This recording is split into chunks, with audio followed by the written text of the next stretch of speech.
Now, the greatest radio shows of all time. Suspense. The Shadow Node. Washington calling David Harding, Counter Spy. Classic radio theater. The Great Gildersleeve. Fibber McGee and Molly. Dragnet. Gunsmoke. The Lone Ranger. Now, step back into a time machine with your host, Wyatt Cox. Good evening, friends of the Inner Sanctum. We have found a bunch of the old Willard Waterman episodes of The Great Gildersleeve. Those all run, and this one runs particularly toward the tail end of the run. This is from April 14th, 1954, as Bronco brings his young, attractive boss home for dinner, and the young, attractive boss is played by Parley Baer, Chester from Gunsmoke. Let's listen. The Kraft Foods Company presents Willard Waterman as the Great Gildersleeve.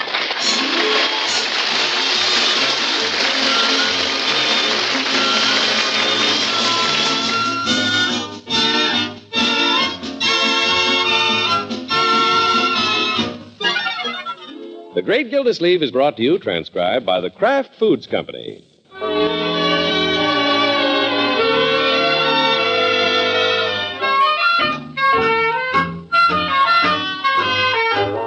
Well, let's see what's doing in the great Gildersleeve city of Summerfield. Along about this time every morning, the bulky figure of the water commissioner emerges from City Hall and ambles along the tree-lined walk that takes him to Peavy's pharmacy. Right, George. Peavy has a lot of rabbits in his window. Well, Easter's next Sunday. Rabbits look better in the winter than hot water bottles. Hello, Peavy. Well, hello, Mr. Gildersleeve. What can I do for you this morning? Peavy, that's quite a display of chocolate rabbits you have in the window. I think so. Why don't you get live ones? Well, if I had live ones, I'd have to feed them. These feed me. Have a bite? What's that? It's pretty good chocolate. Go ahead, bite off his other ear. Well, I love chocolate. I think I will break off a chunk. Sorry, rabbit. Almonds. Well, yeah, it's the best part of the rabbit. Say, I think I'll take home a bag of these. Well, I've sold a lot of candy this way. Oh? But I'm getting pretty sick of eating rabbit. Oh, my goodness. Just charge it, Peavy. Well, how about some candy for your girlfriend? Well, I have been seeing a lot of Miss Olson recently, but I thought I'd send her an Easter lily. Well, she can't eat that. Oh. I strongly recommend the king-size chocolate rabbit.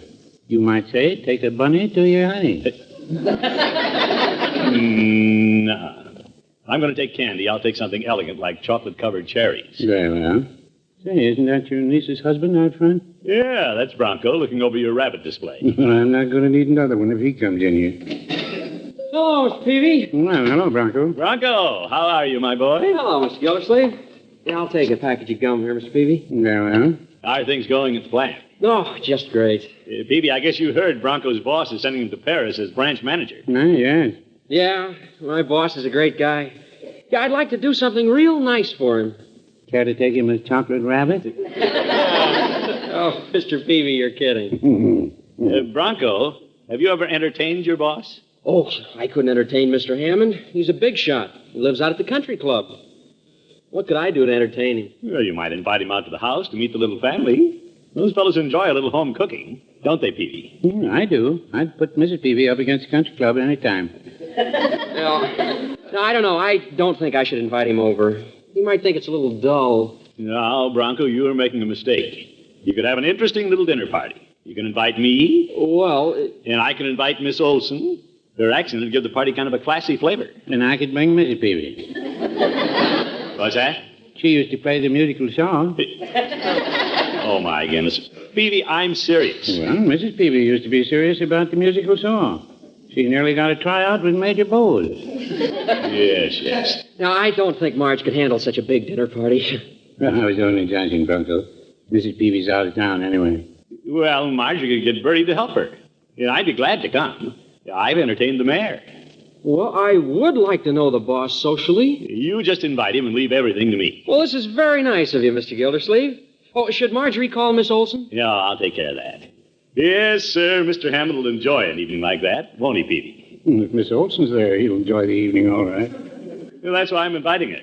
I'm doing a favor for Bronco. And it might turn out to be a favor to Mr. Hammond. Peavy.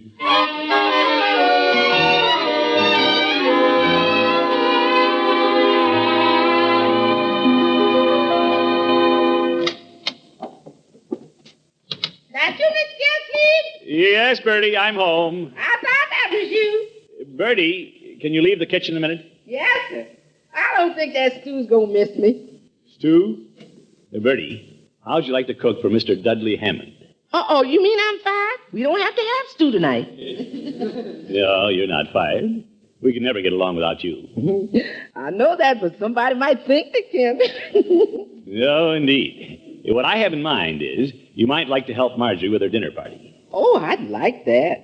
But Miss Marjorie was over here and she didn't say anything about a dinner party. Well, it was my idea. Oh, yes, sir. Yeah, I suggested it to Bronco. Sort of promote him with his boss. Yes, sir. With Bertie in the kitchen, Mr. Bronco's practically promoted. Yeah, that's the spirit. Bertie's modest. That's one thing I can say for me. I'm modest. Yeah. But when Mr. Dudley Hammond tastes Bertie's cooking, his eyes is going to light up like a pinball machine. Well, I know we can count on you. Unky? Oh, hello, Marjorie. Unky, Bronco just phoned and he has the most marvelous idea. We're having a dinner party for Mr. Hammond. Now, wait a minute. That's my idea. Oh? Well, anyway, it's a wonderful idea. Hi, everybody. Hello, Leroy. What's a wonderful idea? Oh, one of mine. Mr. Gildersleeve wants me to do the cooking. Oh, would you, Bertie? What's cooking? Just imagine, Unky. He accepted our invitation. You bet. Who accepted what invitation? Leroy, this doesn't concern you. If it has anything to do with eating, it concerns me. Oh. You can go to a movie and have dinner at Mr. Peavy's drugstore. Well, I'll go to a movie, but I won't have dinner at Mr. Peavy's. I'm so full of chocolate rabbits now I could hop. Well, I'll treat you to dinner out someplace. Well, why are you paying to get rid of me? I'm giving a dinner party for Bronco's boss at Marjorie's house, and Bertie's going to cook it. Get him. He says he's giving it. Well, Unky did give us the idea, and it's a very good one. Yeah, thank you, my dear. Well, I have to run home. I want to get the house ready for tomorrow night. I'll be over to help you, Miss Marjorie. Thank you, Bertie. Goodbye, Unky, Leroy. Goodbye, my dear. Come on. How many's going to be at the party, Miss Gildersleeve? You're just Bronco's boss, and I've invited Miss Olson. For him? For me, young man. And just to liven up the evening. Oh, brother, you live dangerously. He sure does. What do you mean? Mr. Hammond's a handsome bachelor. I'll say I've seen him. Oh? I went out to the plant with Bronco. Mr. Hammond was dictating to 3 secretaries. 3 secretaries. And none of them knew what he was saying. They just sat looking at him. He was so handsome he had them practically swooning. Leroy, you're exaggerating. Every time he'd say, "Dear sir," they go, "Ah." Bronco tells me when women come around Mr. Hammond, he runs. Which way? Away from them. That's why he's still a successful bachelor. Oh, Mr. Gildersleeve don't have much to worry about. Yeah, of course not. I could see that when Miss Olson was over here last week. Mr. Gildersleeve had her mumbling to herself. She wasn't mumbling to herself. She was speaking French. Now, Leroy. Or one of those other languages. That's it. Mr. Gildersleeve got her talking to herself in 5 different languages. Now, Bertie. Yes, sir. He's got her talking to herself in French, Swedish, Italian, Spanish, and turtle dove English. You mean pigeon English? No, when she talks to Mr. Gildersleeve, she talks in turtle dove English. Now, Bertie. Miss Gildersleeve, you know how she talks to you? Yes, Bertie. That's right. She talks to you in turtle dove English.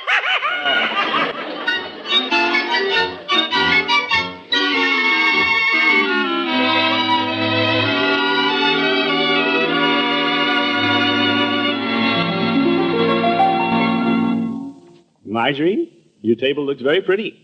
Doesn't it, Marie? Lovely. You're a very charming hostess, Marjorie. Thank you. Oh, you folks don't have to say those nice things. Marge is going to feed you anyway. Yeah, I wonder what's keeping Mr. Hammond. He'll be along. When I left the plant, he was talking to Washington on the phone. Oh, it would still be a nice party if he didn't come at all. Oh, Marie, you just want to be with Mr. Gildersleeve. Now, Marie, we mustn't make Mr. Hammond feel like a fifth wheel. I'm so glad Unky and Marie are here. We wouldn't know how to entertain him, would we, Bronco? No, it's not easy to do. Mr. Hammond's strictly business. Well, there he is, kiddies. Oh, yes, Bronco, you go to the door. Well, why don't we both go to the door? Well, I think you should go. We could all go. Somebody go I'll get the dog. Bertie, please. I'll go. Does the house look all right, Unky? Hey, Marjorie, relax. Well, Mr. Hammond. Hello, Bronco. Oh, welcome to our little home. Here, let me take your hat and coat. And your gloves. Thank you. I hope I'm not late. Oh, no. The others are just early. Say, he's not as old as I thought he'd be. You mean a man that young owns a big plant? Well, I looked younger than that when I started running the water department. Yeah, right in here, Mr. Hammond. Well, I want you to meet my wife, Marjorie. I've heard a lot about you, Marjorie. I've been looking forward to meeting you, Mr. Hammond. And this is Miss Marie Olson. How do you do, Mr. Hammond? How do you do? What a charming accent. Thank you. Yes, and this is Marjorie's uncle, Mr. Gildersleeve. Mr. Gildersleeve? It's a pleasure, Mr. Hammond. You've no doubt heard of me. I'm City Water Commissioner. Oh, yes, I've heard of you, Silversleeve. Gildersleeve. Throckmorton P. Oh, isn't that what I said? Well, I've been working too hard, Bronco. You'll have to assume more of my duties. Anything you say, Mr. Hammond. Is that a promotion, Bronco? Well, let's everybody sit down and visit before dinner. Huh? Good idea. Marjorie, I imagine you kids hate to give up this cozy little place for Paris. Oh, no. We're so indebted to you for the opportunity to go, Mr. Hammond. Yeah, Marjorie's so right. Bronco's earned it. The trip to Paris is all Marjorie has been able to talk about. Miss Olson, I can't quite place that delightful accent of yours. May I sit here by you? If you wish. I was going to sit there. Obviously, you've spent quite a lot of time abroad. Oh, yes, she speaks 5 languages. Marie's a very interesting conversationalist. Mm-hmm. Do you two converse in foreign languages? Well, I only speak English. But I used to speak a little Latin when I was in high school. I guess all of us have to take a little Latin, eh, Mr. Hammond? It certainly helped me when I was setting up my branch offices in Europe, especially in Paris. Do you speak French, Mr. Hammond? Oh, a little. Je suis sûr que mon français n'est pas aussi bon que le vôtre. Oh, au contraire, vous le parlez très bien. Well, merci, mademoiselle. Show off. Say, that's very good, Mr. Hammond. Marjorie, I hope you'll forgive me for brushing up a little. Well, I thought it was charming. Well, that's only because Miss Olson is so charming. Oh, thank you, Mr. Hammond. I thought he ran from women. As a matter of fact, I'm indebted to you for having Miss Olson here tonight, but of course, that's the thoughtful hostess. Oh, Mr. Hammond. Yeah, we're glad you're having a good time. Isn't this working out wonderfully, Unky? Oh, yes. Dinner, sir. Oh, thank you, Bertie. Shall we go into the dining room? I'm sure everybody's starved. Oh, Mr. Hammond, I think Marge is seating you, our guest of honor, next to Miss Olson. Zeke. Wonderful. My arm, Miss Olson? This is like having dessert before I get to the table. How very corny. May I escort you to the table, Marge, honey? Uh-huh. Come along. I'll take your arm, too, Unky. No. Go ahead. I'll bring up the rear. I'm not only a fifth wheel, I'm a flat tire.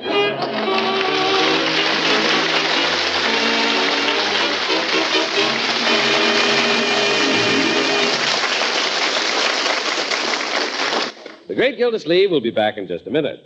Looks like Gildy's great idea to help Bronco may be backfiring.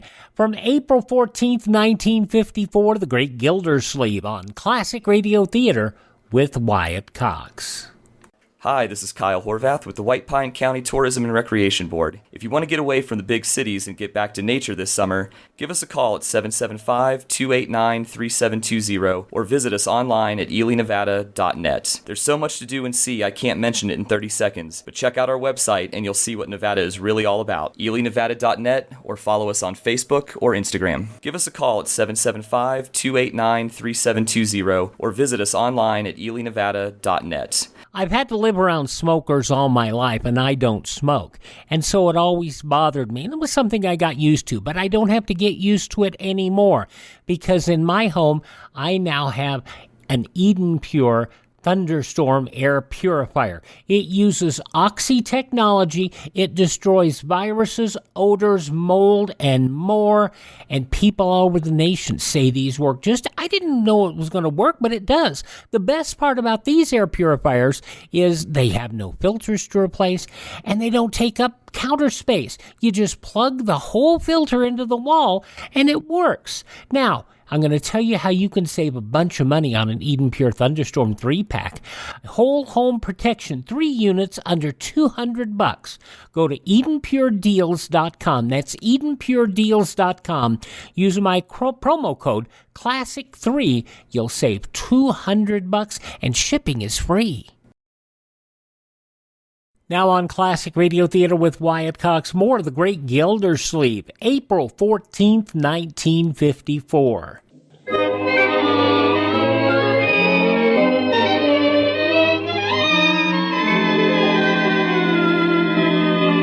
Well, let's get back to the great Gildersleeve. His heart may be in the right place, but sometimes his head isn't. Even he will admit he didn't use the best judgment when he brought his girlfriend to a dinner party for Bronco's bachelor boss. Yeah, I've never seen anything like it, Leroy. He practically monopolized Marie all evening. Yeah? You should have gone to the movie with me, Unc. Then you couldn't have seen him beat your time. Yes. Mr. Gildersleeve. Yes, Bertie? Mr. Bronco phoned and said he was on his way over here to talk to you. Well, he probably wants to apologize for the way that boss of his acted last night. Bertie, didn't you think he was obnoxious? No, sir, to tell the truth, I can't rightly say he was. What? Mr. Hammond told me my cooking was a gastronomic delight, and that's not obnoxious. Well... Yes, sir. So you know what I think? Mr. Hammond's a fine man. Well, I thought your dinner was fine, too, Bertie. Yes, sir. That's what Mr. Hammond said last night. It's too late, Unc. He beat you to the punch again. Mr. Hammond's one fine man. He's a show-off, a flatterer, and an all-round sneaky-type character. He got Marie off in the corner and talked all night. Why didn't you do your stuff, Unc? Why didn't you sing Asleep in the Deep? That always gets attention. Many brave hearts are asleep in the deep, so Oh, my goodness. You sickly brat! I'm trying to cheer up Unc. I don't need any cheering up. I'm just glad last night's over and I won't see any more of that dapper Dudley Hammond. Never mind, Bertie. I'll go. Probably Bronco. Oh, hello, Mr. Gildersleeve. Come in, Bronco. Hi, Leroy. Hi, has the boss made you a VP yet, Bronco? No, but the evening was quite a success, thanks to Mr. Gildersleeve. Forget it, Bronco. And I mean forget it. Oh, no, you deserve the credit. You know, if you hadn't brought Miss Olson, the evening would have been a complete dud. Yeah, well... Yeah, but as it turned out, the boss had a wonderful time. In fact, he wants to take us out now. Great. Have a fine time. Doesn't want me to go, I hope. No. You don't have to go. Good. Yeah, but he wants to take Miss Olson. Oh, pooh!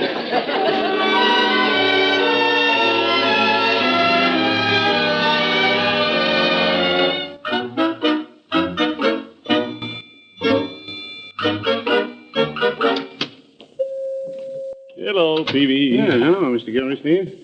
How did your dinner party for Bronco's boss go? Don't call it my dinner party. How's that?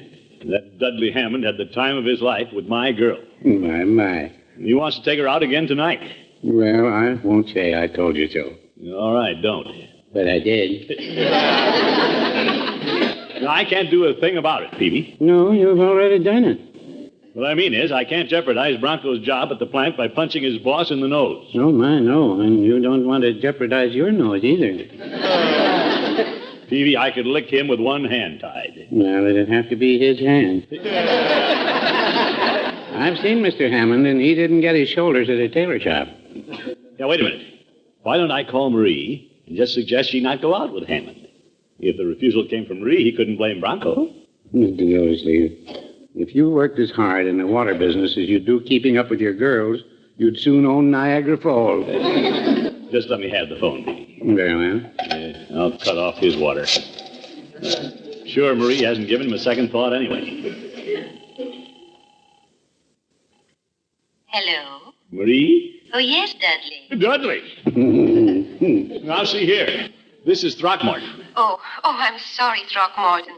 I was expecting another call from Dudley, Mr. Hammond. Another one? He was going to call back and tell me what time he'd pick me up tonight. Well, I thought I'd take you out to dinner myself. Wonderful. Any other night. Oop. One more night out with Hammond, and I won't have a chance. Marie, I don't like this. Didn't know it bothered you, Throckmorton. I thought we were doing this for Bronco. Well, that was last night. Mm-hmm. Well, if that's the way you feel, I imagine this will be my last date with Dudley. Well, I don't want to be possessive, but Do you think you should even go out with him tonight? Oh, Throckmorton, it's going to be a harmless little evening at the Hickory House. Hickory House, huh? You trust me, don't you, Throckmorton? Well... You know how I feel about you, don't you, Throckmorton?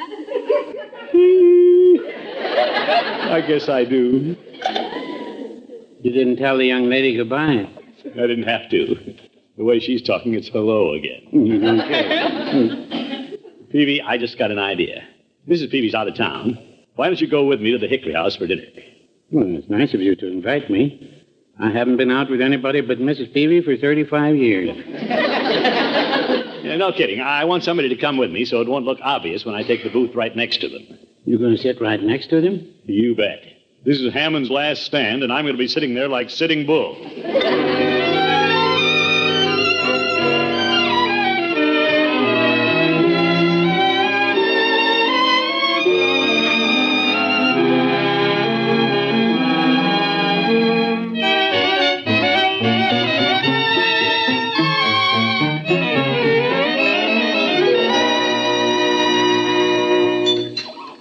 Mr. Hammond, this is awfully nice of you to bring us to the Hickory House, but you didn't have to do it. Oh, my pleasure, Bronco. Yeah, slide right in here, Peavy. Very well. Besides, it affords me another opportunity to see Marie. Oh, yeah. Dudley, you always say just the right thing. As the French say, vous savez toujours quoi dire. How true. What did she say, Mr. Gildersleeve? Quiet, Peavy. They don't know we're in the next booth. Well, it won't do us any good if they're talking French all evening. Bronco, have you decided what to order? No, I'll leave that up to Mr. Hammond. So will I. Very well, let me look at the menu. And while the boss, played by Parley Baer, is looking at the menu, we're going to take a break. The Great Gildersleeve from April 14th, 1954. The conclusion follows these words on Classic Radio Theater with Wyatt Cox. No offense, but are you a little fat when you look in the mirror? How would you like to learn the secrets to lose 3 to 5 pounds a week easily without joining the gym or going through any crazy diets? It's called Body Sculpt by Med Diet. For the last 2 decades, we've been helping people just like you that have pounds they want to shed. We've helped millions of people lose thousands and thousands of pounds over the years. And now it's your turn. Learn the secrets of how to lose weight with one simple phone call. You'll see an amazing difference in a matter of days. Don't believe us? We'll offer you a money-back guarantee. If you're ready to start losing weight right now, call right now to learn more about your risk-free order to Body Sculpt. Call for your risk-free offer. 800-738-5332. 800-738-5332. 800-738-5332. That's 800-738-5332. Are you in bad pain? You know what I mean. Your knees hurt. Your shoulder hurts. Your elbow and back are constantly killing you. And I'm sure you've tried every pain pill or cream available at the drugstore. Am I right? Well, here's something you haven't tried. Pain Magic.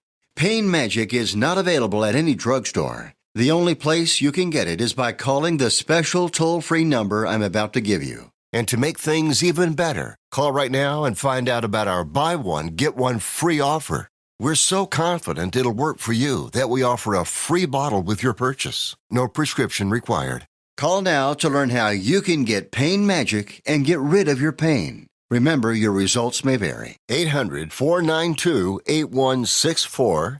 800-492-8164. 800-492-8164. That's 800-492-8164.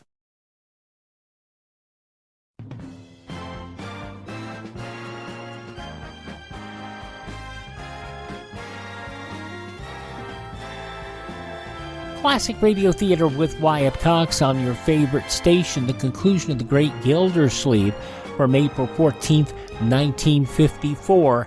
Gildy and Peavy are eavesdropping on a dinner date. With these high petitions, I didn't realize we could hear everything they say. Think we better move, Peavy? Mr. Gildersleeve, when you're sitting behind the home plate, why move out to the bleachers? Well, of course, I'm not eavesdropping. New York cuts, pheasant under glass. What did he say? What did he say? He's just checking the menu. Oh.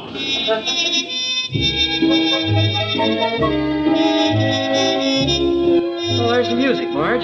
Why don't we dance while Mr. Hammond's ordering dinner? Shall we? Yes, of course. Go right ahead. Marie and I will sit this one out. Yeah, excuse us, please. We won't be long. Oh, don't hurry. I enjoy talking to Dudley. Maybe you shouldn't hear this, Mr. Gildersleeve.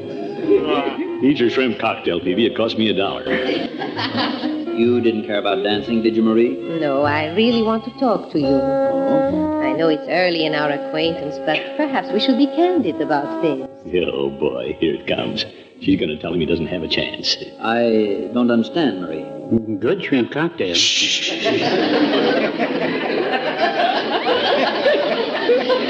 Well, Dudley, perhaps I can explain it this way. Our meeting has been like a Cinderella story. Cinderella?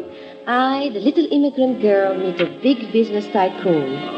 Oh, no, please listen. When did they bring the steak? Confound it, Peavy. After I met you last night, I could hardly sleep. And after you called today, I could hardly eat. I said to myself, Marie, what's happening to you? She's sure telling him. What's going on here? Oh, now, Marie, I couldn't have hit you that hard. What about that fellow Gildersleeve? You get honorable mention. Throckmorton is very nice, but when a woman seriously considers a man, she looks for many things. She said you were very nice. I heard it. You are an unusually successful young man, Dudley. Am I being too candid? Oh, no. No, indeed. I should know these things. You know, I feel I can talk to you because I could see last night that your interest in me was more than casual. Peavy, she's practically proposing to him. Well, maybe you'll be the best man. What are you thinking, Dudley? Well, Marie, I hardly know what to say except that... Well, you're quite a woman. You mean it? I've never seen one like you. In fact, you have opened my eyes. And when I see an opportunity, I am a man of action. What's this? I'm sure you are. Excuse me while I make a phone call. Right, George, you're going to call a justice of the peace. Could be. You come along, Peavy. Let's duck out back and catch him at the phone booth. I'm right behind you. I'm going to stay there. Well, he isn't going to treat me like this. We'll have a showdown. There he is. Hammond, just a minute. Oh, hello, Gildersleeve. I want to have a talk with you. Some other time, Gildersleeve. I'm in a hurry. We'll talk right now. It's about Marie. That's why I want to get out of here. What? That woman is trying to marry me. You mean you're really running? If you'll get out of my way, look. Will you go back and tell her I had an emergency call from the plant? Well. Take my place at the table. Eat my dinner. I'll pay the check. I'm with Mr. Gildersleeve. Very good. Fine. I'll pay yours, too. Go ahead, Gildersleeve. She is all yours. Look at him go. Marie has talked that way to me, but I didn't get scared. He did. Well, he just doesn't understand women, or he wouldn't be running away. Well, no, I wouldn't say that.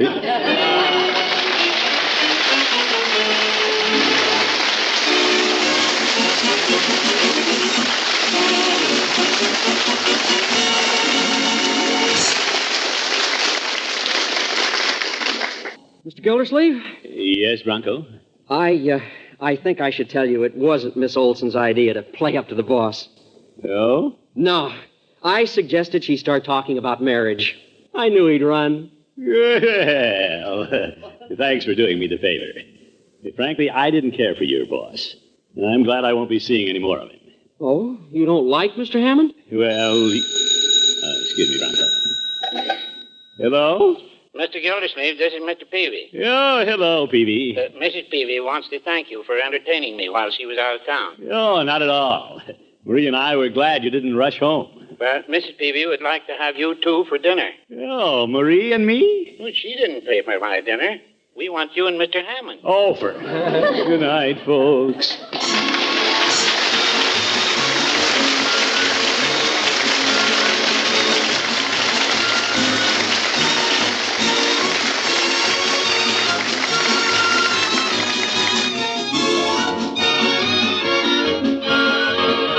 Great Gildersleeve is played by Willard Waterman and is an NBC Radio Network production. The show is written by John Elliott and Andy White and is transcribed. Included in the cast are Walter Tetley, Lillian Randolph, Mary Lee Robb, Dick Crenna, Parley Baer, Gladys Holland, and Dick LeGrand. Musical compositions by Jack Meakin. This is John Heaston saying goodnight for the Kraft Foods Company, makers of the famous line of Kraft quality food products. Be sure to listen in next week and every week for the further adventures of the Great Gildersleeve. April 14th, 1954, The Great Gildersleeve on Classic Radio Theater with Wyatt Cox. Are you suffering with arthritis or osteoporosis? Do you have diabetes? Did you know that these are just two of the hundreds of diseases that have seen improvement with Dr. Wallach's incredible longevity products? You can't get them at a health food store. The only way to get them is to call us at 800-214-0065. That's 800-214-0065. Do you have heart disease, fibromyalgia, or high blood pressure? Do you have a terrible time losing weight? Dr. Wallach can help. He was a veterinarian and cured diseases in animals. He felt that he could do the same for humans, so he became a physician. Over 50 years of research and helping people like you goes into every bottle of Dr. Wallach's amazing discoveries. Do you want to feel better? Learn how to treat the cause of your problem rather than covering up the symptoms with drugs. Call 800-214-0065. That's 800-214-0065. Now on Classic Radio Theater with Wyatt Cox, an episode of the soap opera Claudia. This episode, where they deal with Mama's living arrangements, was originally broadcast on April 14th, 1948. Your Coca-Cola bottler presents Claudia, based on the famous play and novels by Rose Franken. Brought to you, transcribed Monday through Friday, by your friendly neighbor who bottles Coca-Cola. Relax, and while you're listening, refresh yourself. Have a Coke. And now, Claudia. Dum dum dum dum, la la la la la la la la la la la la. A little less spirits, Claudia, and a little more care. I haven't broken anything yet. Yes. Are you intending to? You never can tell. No, you never can. Oh, moving. It seems to me ever since David and I got married, we've been moving. It's a good thing I like it. Look, I need some more newspaper. We've used up all the Sunday papers. I didn't realize you had so many dishes. Yep, I thought we'd broken more. Well, I almost wish you had. Here, Mama. Thank you, Mrs. Norton. You're welcome, Mrs. Brown. Whoops! What's the matter? I just noticed something. If you're going to stop to read all the advertisements, we'll never get finished today. You know, I need a teapot. This one would match the rest of our set perfectly. It's already past 6 o'clock. But I don't think I like the spout on it. David will be home in a few minutes. Otherwise, it's a very nice shape. Claudia, have you heard one word I've said? Certainly, Mama. All right. What have I said? Don't you remember? Really, you're impossible. Here, tell me what you think of it. It's not bad. No. Might match the rest of your set. Say, it's already past 6 o'clock. But I think you're right. The spout's rather an odd shape. Do you realize David will be home in a few minutes? However, if you need a teapot, this one might not Mama, have you heard one word I said? What was that? You know perfectly well. Now, how do you like talking to a Stonewall? I love it, Mrs. Stonewall. Here, hand me a cup. I'll wrap it up. Oh, we've got 4 full cases right now. Come on, enough dawdling. Me dawdling? Let's get through with this china packing. I don't want to be here all night. Strange, I don't mind. And you better get used to it, too. Get used to what? Spending all night with us. On the farm, you'll be spending all night with us. Oh, will I? All under one roof again.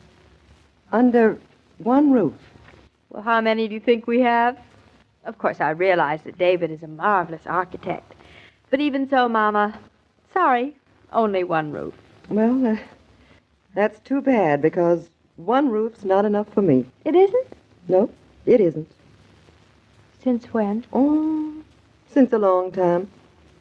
Since how long? Months. How many? Oh, I should say several. 6.5, maybe? Just about. One roof for me and one for you and David. Isn't that a little extravagant? No, on the contrary. It's the only practical thing. Mama, What? I need another piece of wrapping paper. Well, here you are. And you better go easy. You're up to yesterday's newspaper. I still haven't broken anything, have I? No. You've been very good. Why should I break anything? I'm perfectly well able to take care of myself. I know. I don't really need anybody. Nobody needs anybody. All anybody needs is not to love anybody. Then everything would be wonderful all the time. Dear, I can't think of anything more depressing. I can. Lots of things. Hmm? I don't see what's so terrible about people who love each other wanting to be together. Well, there isn't. Well, then, for heaven's sakes, why won't you come and live with us up in the farm? I don't want to. You don't? I thought you liked the farm. Claudia, I think the farm is beautiful. It's perfect. It's cozy and real and it's exciting, but well, it's not for me. And the way you've been raving about cows and trees and brooks all these weeks, I expected you wanted to live there with us. I'm sorry, but I kept hoping you'd realize that I wouldn't come to live with you. Claudia, you're not surprised, are you? Me surprised? Of course not. And I don't intend to worry about you sitting home alone, not cooking yourself a proper dinner, not having anyone to go to the movies with, just sitting by the window. Well, I must say, you draw a very flattering picture of me. You make me sound like a very ancient old lady without a friend in the world. Oh, Mama, come and live with us. We won't bother you, I promise. David designed the house with a room and bath just for you. Why, he did? I didn't know it. Well, it was meant to be a surprise. Well, that was very sweet of David. Now will you come? Mm-hmm. Weekends. I don't think you love your grandson at all. Well, we're not very well acquainted yet. Even if you don't love me or David, you should love your grandson enough to want to live where he's going to be born. Claudia, there's absolutely no use to all of this. Then there's no use to anything. Mom, it's not as if we were going to live together in one tiny apartment. We have 80 acres. And what will I do? Pitch my tent on the very farthest end of your estate? I'm suggesting that you stop being so proud and independent and that you come and live with us. And, Mom, it's not because I can't get along without you anymore. It's only that, well, I just don't see why, when the world's as miserable as it is, that we shouldn't grab everything that we can. That's fine for today, Claudia, but it may make tomorrow a lot more miserable when you have nothing left to grab. Tomorrow will take care of itself. Well, tomorrow can be a lot easier by the way you prepare for it today, believe me. I just can't believe it, Mama. Your mind's really made up? Yes. It's been made up for a long time, Claudia. David's going to be very disappointed, that's all I can say. Oh, I don't think so. You know, it's not as if you were going to Kalamazoo or Siberia. I'll be right here whenever you want me. Oh, it's only a plate. I'm glad I broke it. That's David, I'll bet. Mama, my eyes aren't red, are they? Oh, David will never notice. My, what a domestic scene. We practically finished packing away the china, and I only broke one little saucer. Oh? Where did I put that little gold medal to hang on? Next time you move, David, she won't break any. Next time we move. I've had enough moving to last me a lifetime. I can well imagine. Well, we're finally moving into the house on Friday. You know, I can't believe it. I can't believe it either. Not at all like what I imagined it'd be like. Well, things never are. My goodness. What a lot of philosophy. Now, if you two will get out of here, I'll clean things up so we can get on with dinner. Mrs. Brown, you've done enough for one day. I will clean things up. Nonsense, and don't worry, I have no intention of cooking dinner. Go up out of your nose, go on. This kitchen is all yours. Very helpful around the house, your mother, isn't she? Oh, I can manage perfectly without her. It's just as easy to do something yourself as show some other person how to do it. More philosophy. Come on, darling. You can sit on the edge of the bathtub while I shave. That's big of you. David, when you're through, you can move these boxes out into the hall. You flatter me, Mother, but I'll do my best. Oh, darling. It's almost Friday. I wish we could have found a maid before we moved. In a way, I'm glad we didn't. I'd much rather start living with you in our house with nobody else around. Just the two of us. That's all that's necessary, isn't it? That's all, darling. It's going to be the two of us all our lives, isn't it? I suppose someday our children will marry, go away someplace, leave us. Now, hold your horses now. Our children. Aren't you looking a little far ahead? You might as well know what's coming. All I know that's coming is one small baby, and he's not coming until the end of June. That's not what I mean, darling. I can stand here and tell you what everything's going to be like for years and years and years. Oh? Since when have you developed second sight? It doesn't take second sight. All you have to do is decide the way you want things to be, and then it'll probably be just the opposite. But, darling, you don't sound like you at all. Don't I? No. That's good. Oh, David, you'll always be with me, won't you? I hope so. Just hope so. Well, that's the most I can do. Now, you run into the bathroom and wash your face and hands.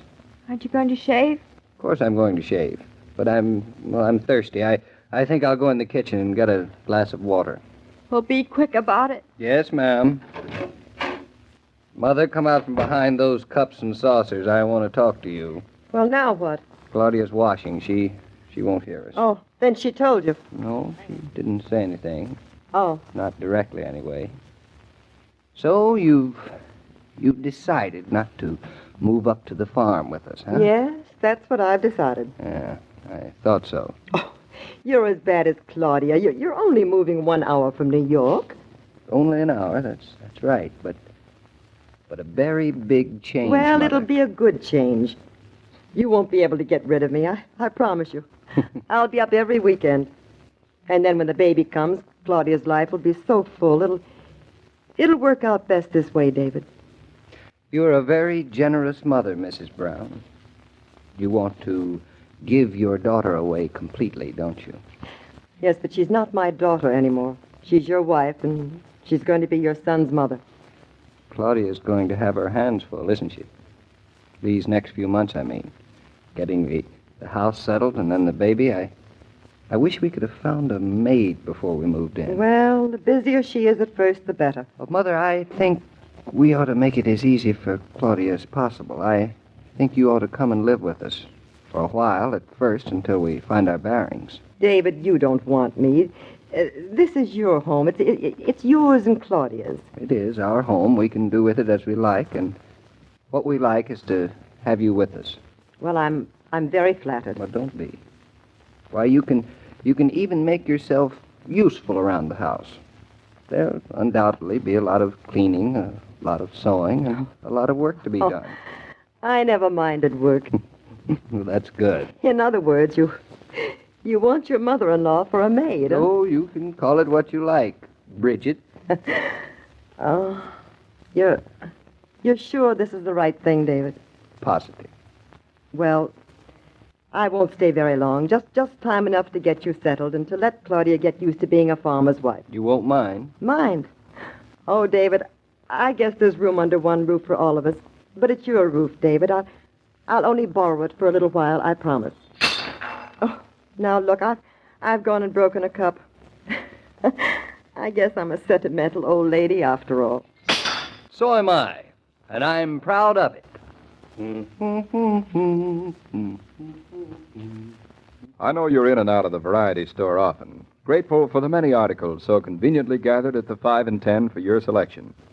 This week, look especially for nationally advertised brands, because the week of April 12th is being celebrated as Nationally Advertised Brands Week in variety stores, and you're bound to find things that are just what you need in conveniently packaged sizes. While you're about it, look for the familiar red cooler or soda fountain and treat yourself to ice-cold Coca-Cola and shop refreshed. Well, Mr. King, it looks like I was talked into something, doesn't it? And Claudia will be mighty glad that you were, Mrs. Brown. Well, I admit it. I'm glad, too, and I think David was right. You don't wean a mother all at once. Well, are you going to be leaving on Friday with Claudia and David? I think I'll join them on Monday. I'll give them the weekend. Well, tomorrow night's going to be Claudia and David's last night in town, then. Wonder how they'll spend it. I wonder. I have a feeling that it's going to be a pretty important evening in their lives. Well, I have a feeling your feeling is right. Well, we'll find out how that important evening is spent tomorrow. Well, see you then. Goodbye. Goodbye, Mrs. Brown. Like I said, Claudia is a little atypical of the regular soap opera. No big, huge theatrical dramatics, just a pleasant little way to chat. for a quarter hour with some friends. Claudia, April 14th, 1948 on Classic Radio Theater with Wyatt Cox. Thank this station, support their advertisers. It's their kindness and courtesy that allows us to be with you each and every time we roll around here on your favorite station. And don't forget, if you miss a day, you don't have to miss a single show. You can hear our shows through iHeartRadio, Spotify, Spreaker, TuneIn, Apple Podcast, Google Podcast, even Amazon and Facebook by searching Classic Radio Theater with Wyatt Cox. That's Classic Radio Theater with Wyatt Cox, or through my webpage, classicradio.stream. Thanks for listening. Tell all your friends the great radio shows are right here at this spot on the dial. Classic Radio Theater with Wyatt Cox on your favorite radio station.